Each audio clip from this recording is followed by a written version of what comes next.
আরে হিরো আলম আর কত মাইর খাবে?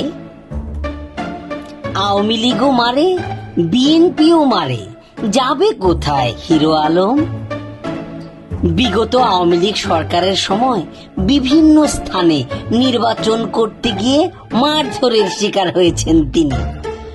ব্যাপারটি এমন ছিল যে বাংলাদেশে কোথাও নির্বাচনের খবর পেলেই হলো হিরো আলম বেরিয়ে যেতেন নির্বাচনের মাঠে, আর ঘরে ফিরতেন অবধারিত কিল ঘুষি খেয়ে।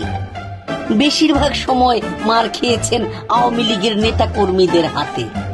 5 আগস্ট হাসিনা সরকারের পতন হলো, কিন্তু হিরো আলমের কপাল বদলালো না। 8 সেপ্টেম্বর বগুড়ার আদালত প্রাঙ্গণে আবারও মারধরের শিকার হয়েছেন হিরো খ্যাত আলম।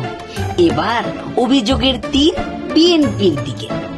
সরকার যায়, সরকার আসে, কিন্তু হিরো আলমের মায়ের খাওয়া থামে না।